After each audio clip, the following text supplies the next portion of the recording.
And you are taking a live look from the West Bank as we continue to follow a number of breaking news stories out of the Middle East. Palestinian militants have killed 3 Israeli police officers on Sunday when they opened fire on a vehicle in the occupied West Bank, where Israel has carried out large-scale raids in recent days. The attack took place along a road in the southern West Bank. The raids have mainly been focused on urban refugee camps in the northern part of the territory, where Israeli forces have traded fire with militants on a nearly daily basis since the outbreak of the war in Gaza. The police confirmed that all 3 killed were officers and said the militants got away. And I wanted to share this platform, social media platform, right there with you. This is from Gallant. It says, quote, "It is with great sorrow that I received the tragic news regarding the policemen who were killed during a terror attack. They fell while performing their duties in service of Israel. They dedicated their lives to defending their homeland and their nation. They chose to fulfill a meaningful service till their last breaths. I salute them. May their memories be a blessing. We will pursue and eliminate their enemies." So I did want to share the very latest with you as we also continue to follow another breaking news story, as Israel says it has recovered the bodies of 6 hostages in Gaza, including a young Israeli American man. To talk more about this, I do want to bring in Fleur Hassan Nahoum, who is the former deputy mayor of Jerusalem. And Fleur, thank you so much for taking the time to speak with us. We appreciate it. Thank you, Stephanie. Absolutely. And I do want to speak with you about the recovery of the bodies of 6 hostages in Gaza. But before we get to that, I also wanted to speak with you about the very latest, the breaking news that Palestinian militants have killed 3 Israeli police officers in the West Bank. What can you share with us about that? Well, again, what's been happening now in the West Bank, was we call it Judea and Samaria, is essentially the emboldenment of Hamas because of October 7th. They've been launching terror attacks. They launched a suicide terror attack in Tel Aviv that thankfully, by miracle, didn't end up in mass casualties. So we're seeing a concerted effort by Hamas in Judea and Samaria, in the West Bank, to attack Israel as much as it possibly can. And so with these operations, we're trying to prevent those attacks. Everything we're doing is defensive. And unfortunately, today, we've had so much tragedy. We've had 3 officers killed in the line of duty, defending their people, defending Israel. And of course, the recovery of the 6 dead bodies of the hostages, which is just completely heartbreaking for us. Fleur, you were mentioning Hamas feeling emboldened. Israel has tried to reach a ceasefire deal with Hamas, who has refused to come to the table and accept the terms offered to them. I want to ask you this, especially with the very latest, where 3 Israeli police officers were killed by militants in that terror attack. For you, in terms of the very latest event, what does this signify to you when it comes to the status of this ongoing war? Well, what's been happening in Gaza has obviously significantly weakened Hamas and their military capabilities. So now they're looking for other avenues. We know, and we've discovered, that there's a direct link between Iran arms supply into the West Bank, into Judea and Samaria, through Jordan. And so what we need to see is not Israel fighting on its own to destroy the military group Hamas, which has been emboldened by Iran. Iran is an enemy of the entire civilized world. We know that they're the head of the snake. We know they're the head of the octopus, and this is just a tentacle. And so what we really need to see is more of a concerted effort by the whole entire global community to make sure that Iran is the one that is to blame, and is the one that suffers and is disarmed, instead of just letting them do whatever it is they continue to do to make the whole world and our region much more dangerous. Absolutely, Fleur. Thank you so much. I also wanted to share with our viewers just briefly right here, as we just received photos of the 3 Israeli police officers who were killed in the West Bank. And we did want to share that with our viewers as they were killed by Palestinian militants right there. So that just into our newsroom. So we did want to share that with our viewers. And Fleur, I also wanted to continue our conversation because, of course, the other major breaking news story was that the Israeli military recovered the bodies of 6 hostages in Gaza. And I wanted to ask you about that. You know, what can you share with us? It's just heartbreaking, Stephanie, because 2 of those hostages or 3 of those hostages would have been in the deal that never happened.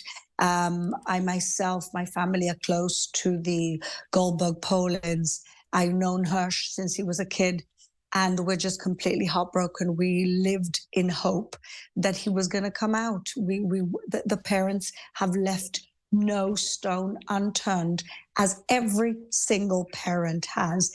They've been everywhere. They've lobbied everyone. And at this point, I want to really reinforce the words that came out of the hostage family forum, who basically said, we will pressure our own government, but everyone around the world needs to be pressuring their government to make sure that this is a priority. If the world would be pressuring Hamas and not Israel instead, then the result may have been very different. Today, Stephanie, as mothers and as citizens of Israel, we are all completely heartbroken. It is so heartbreaking, as you mentioned, Fleur. And I did want to ask you about this because the military said that all 6 had been killed shortly before the arrival of Israeli forces. When it comes to the strategy of Hamas, and there was the rescue of a 52-year-old hostage last week who was able to be rescued safely and reunited with his family in Israel. But what can you share with us about the tactics of Hamas as they still hold about 100 hostages captive? Well, this is how cruel they are. They obviously felt that the Israeli military was getting close. And instead of just escaping themselves, they had to massacre 6 innocent young people just in vain, for no reason. They would have escaped anyway. But this is what they did. And again, like the Prime Minister said, these are not people who want a deal. If they wanted a deal, then we would have a deal and they would get what they are negotiating for, not just kill 6 innocent lives just like that, just extinguish these lives. Like I said, we're all aching today. We really hoped and prayed that they would come home safely. These are young, healthy people that were taking in the prime of their lives, taken from their lives, taken from their families. There was no reason for them to have killed them. They did nothing to anyone. And I would imagine, Fleur, that this also signifies that Hamas will not come to the table or bargain in good faith when it comes to a potential ceasefire deal. Israel has come to the table repeatedly offering what they feel is a fair deal for Hamas. I have to imagine, from your perspective, does this signify the fact that they have murdered 6 hostages when Israeli military were close by, that they will not agree to any sort of a ceasefire deal? Well, it would make sense that we conclude that from that. As you said quite rightly, Stephanie, they've been offered 6 deals and they've rejected all of them. Your Secretary of State, Antony Blinken, has repeatedly put the blame of the lack of a deal on Hamas for inventing new conditions or just walking away. And obviously, there hasn't been enough pressure from the so-called interlocutors to make sure that a deal was made. And here we have more innocent people dead that could have come out in a deal if Hamas would have actually wanted a deal. And really that goes along with the whole ethos of suicidal fundamentalism, because that's really what they're all about. They will bring down everyone with them. They don't care about their own civilians. They started this war on the 7th of October, massacring babies and raping women. These people have no good faith at all. And so to expect a deal from these people maybe was us wishful thinking.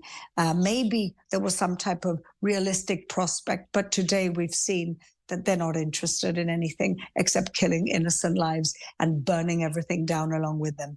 And you mentioned the enormous human cost. Tens of thousands of people have lost their lives in this ongoing conflict. When it comes to the strategy of trying to rescue the remaining hostages, does this change that, if at all? I'm sure it's already been challenging, but now even more so as the risk continues to increase.